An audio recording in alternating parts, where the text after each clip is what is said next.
getting on, guys? Luke and James here from LAGFX, back with another Trading Couch video today. Today's topic is going to be all about market manipulation. So we have a set of 4 questions that me and James are going to run through, and then we're going to talk a little bit about our experiences within market manipulation. Yeah, so to start out, quick explanation, what is market manipulation? So it's a process used by the large interests. So I typically vouch this as the top 5% of the traders in the world. This is going to be your central banks, the top hedge funds across the world. Now, the way that they trade is based on something called liquidity. So the order flow of the market, where liquidity lies. And a market manipulation is basically where these guys, they understand where liquidity lies, they manipulate that liquidity to their advantage so that they can profit. So that is going to lead us quite nicely on to the next question. How is the market manipulated? So to put it simply, your central banks, top hedge funds, these guys have information that is going to tell them exactly where in the market the majority of the liquidity lies, or quite simply, where there's a concentrated area of liquidity. Now, when we say liquidity, we're referencing to areas in the market where a high percentage of stop losses or pending orders are going to be sat. So typically, if you just think back to how you would trade, we're thinking about swing highs, swing lows, equal highs, equal lows. And the reasoning behind this is because when you go to place a position, you're more than likely going to be trading a trend, and you're going to assume that the high or low in that trend is going to be protected, and therefore your stop loss goes above, with the assumption it'll be held so that that trend is continued. Now, they can understand that there's going to be many stop losses there, and they will go through certain processes to run that liquidity to put money in their own pockets. Now, moving on to the next question. How can us retail traders avoid being manipulated in the Forex markets?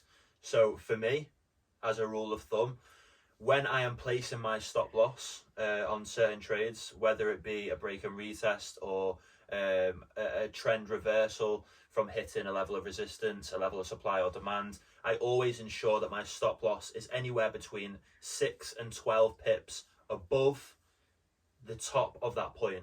So if I feel that price could reach, I don't know, said point, I would ensure that my stop loss is still an extra 6 to 12 pips above that point. Yes, in turn, that reduces my RR returns, but it gives me that added security and safety within my trade. Like James said, there are areas within the market that there are pending orders and stop losses set. So when you see these strict reversals and these sharp reversals, it is due to those pending orders being activated, as well as those liquidity grabs taking place. Within my strategy, so within my institutional approach to the market, I mean, it's claimed so many different names now, but let's just claim it, the institutional approach. So I'm aware of market manipulations and what they are and how they actually have a place in my strategy. So a lot of the time, before any reversal in the market, so any point where the market reverses at a swing low, swing high, what's going to happen is we're going to have to undergo something called a Wyckoff schematic. So that is, in light terms, like people try and overcomplicate what a Wyckoff schematic is. And to put it simply, it is stopping one trend, manipulating the market, and then reversing the trend. So all it's ever going to look like is it's a range, and what's happening is liquidity is being built at the top and the bottom.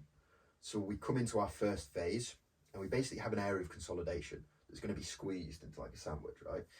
And then what's going to happen after that, price is going to blow through. If it's wanting to reverse low, it's going to blow through the top. If it's wanting to reverse higher, it's going to blow through the bottom, because clear that liquidity on the top side. And then once it's done that, it will shoot down. Yeah, well, people are said to believe, within an area of consolidation, if price breaks above, then right, great. We know that price is now breaking above. And then what this does is manipulates those people to then buy into that market, when in reality, they're manipulating you. You have just fallen for the trap that they are setting in place. And that's an amazing point, because we're talking about liquidity. And not only is it taking out the people who are selling from this point and looking to go lower, it's blowing through their stop losses. But as you quite rightly say, as it goes through, it's typically also going to signal what's it called, a break and retest. So people are going to then get in on buys, but what happens, shoots back down, also clears them out of the market. So it's manipulated buyers, sellers, It manipulates, so many different people. It manipulates the whole market. It manipulates everyone that's taking part in the markets. Yeah. And typically, once this happens as well, I call it inducement of momentum. So when it is getting to that level, tapping off, it's inducing people in, inducing more people in, building liquidity. Second, it blows through. It's now finished clearing all upside liquidity. Its purpose now is to start diving down, clearing downside liquidity. So what happens after the manipulation? So much volume's introduced, you will just see it plummet. Or rally if it was biased or buy. I think James's approach to the markets and how James analyzes the markets is a great way in learning how to avoid market manipulation. I think the way I trade, it kind of doesn't go over that aspect, and I think you kind of have to just waiting for more confirmation, whereas James can actually see this market manipulation taking place when it is. Yeah, I mean, it's just the difference in strategies. We arguably make use of these manipulations, whereas you just factor it in when it comes to stop loss. You just factor that into your risk management and go about exactly that.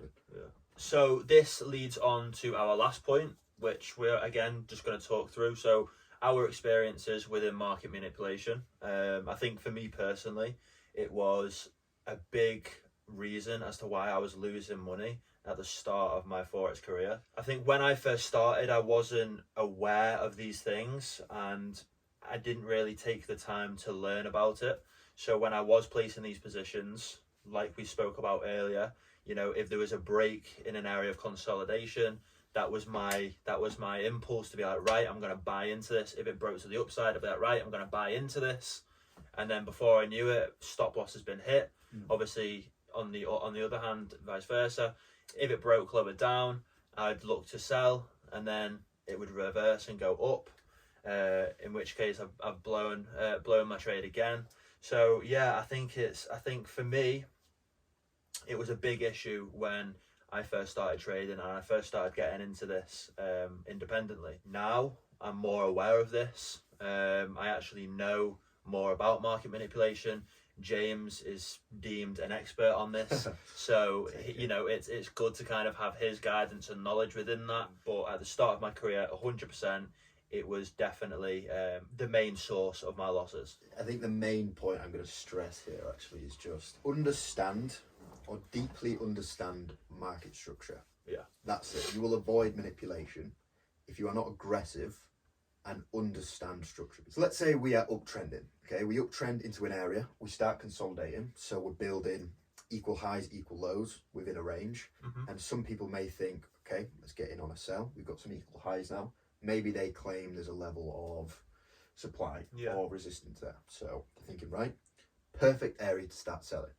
But looking at it structurally, until we start breaking some of those structural lows, which are protected lows, we've not given ourselves the sign that the bullish structure is being invalidated. Exactly. Yeah, you've not got enough confluence. Essentially, you can't, like you've said, you can't be looking to place sell positions just because it's tapped into an area of supply or just because it's hit a level of resistance. That's nowhere near enough evidence to then be putting yourself at risk of the price essentially reversing. People just they just move way too far away from simple market structure. What are the main points? What are the main principles that it follows? And what is it you need to look for when it comes to placing a trade?